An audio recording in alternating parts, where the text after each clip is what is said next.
So Laura, as head of Reform Judaism, what do you think the impact of COVID-19 is having on Jewish belief and practice? So I'm going to start with practice, because so much easier than belief. I think it has accentuated or even shown a light on the difference between people who actively use electricity on Shabbat and festivals and those who don't. And also it's shown a light on who is willing to be more lenient under extremes and who isn't. So I think whereas in certain Orthodox spaces, people thought, oh, well, it doesn't matter. I don't mind if I don't sit with my husband.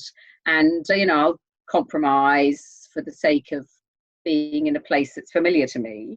Now, at Pesach particularly, people were not willing to compromise on Zoom. They were not willing to compromise on not seeing their families. So I know many, many people who are members of Orthodox synagogues who compromise on other, what I would call equality, who were disappointed when their rabbis said, absolutely no Zoom, and also said, you've got to be very strict about Passover eating. And I think that they needed a different type of leadership.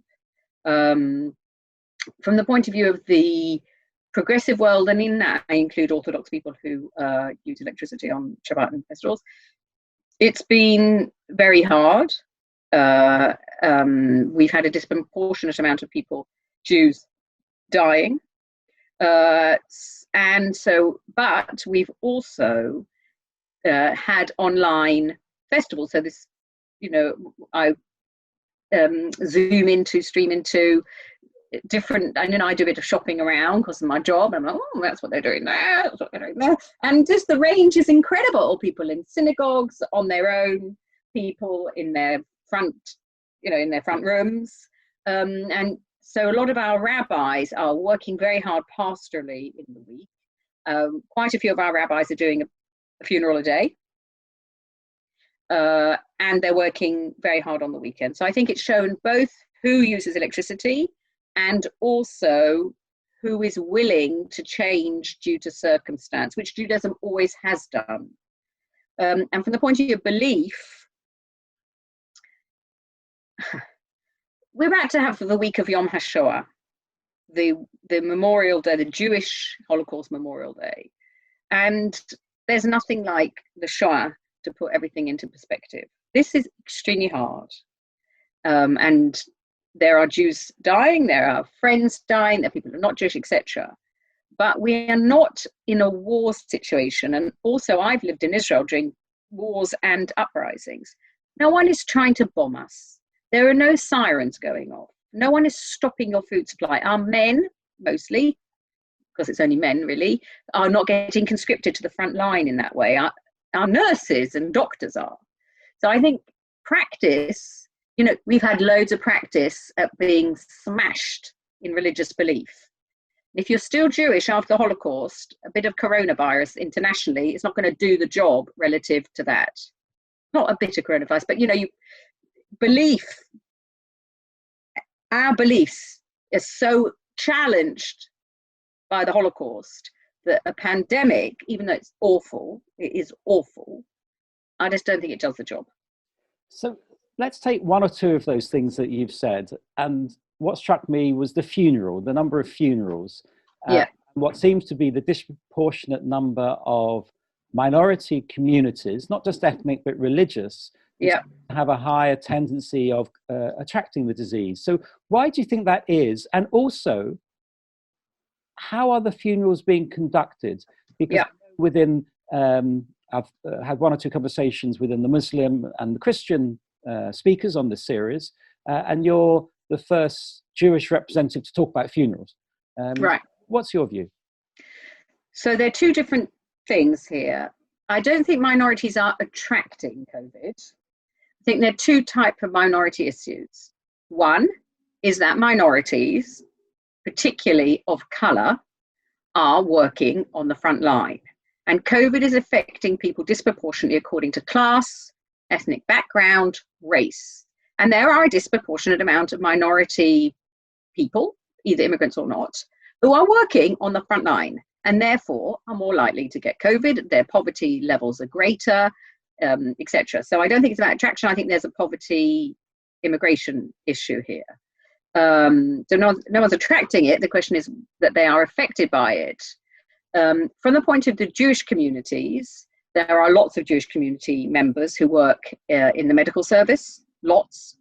And we are a very close-knit demographic community. We live in very, even where I'm living now, there are lots of Jews around.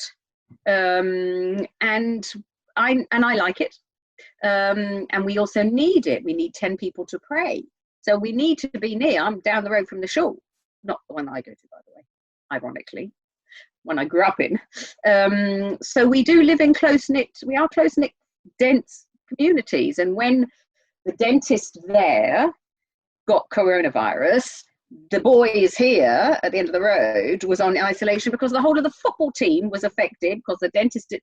So we're that kind of community. And of course, Muslim communities are the same from that point of view, more than Christian communities. But we know that from particularly the Ted Cantle charts in the Casey Review, where we have very highly populated Muslim areas and Jewish areas.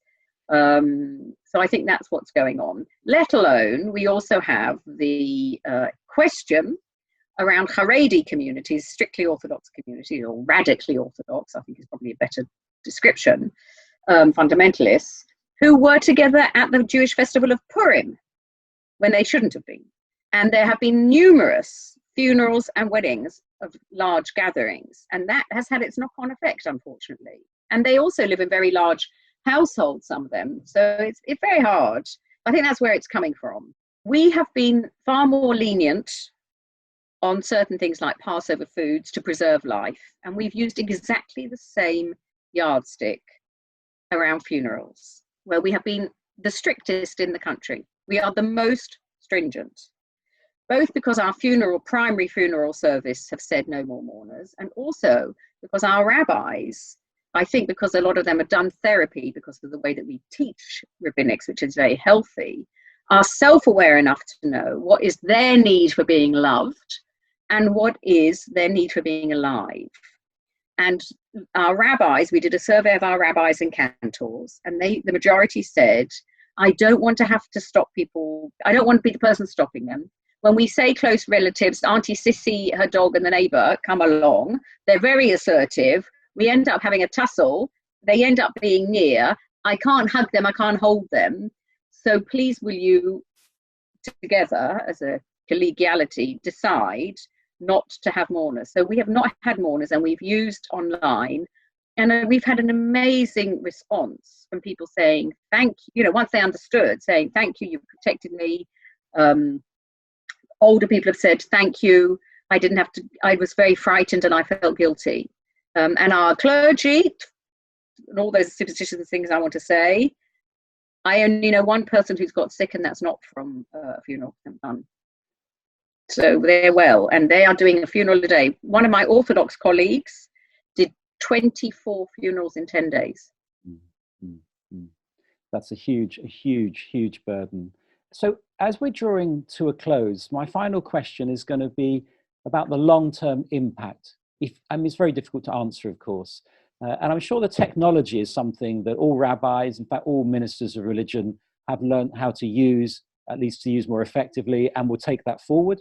But what else? Is there a sense of community that we've discovered? Is there an intimacy we've discovered?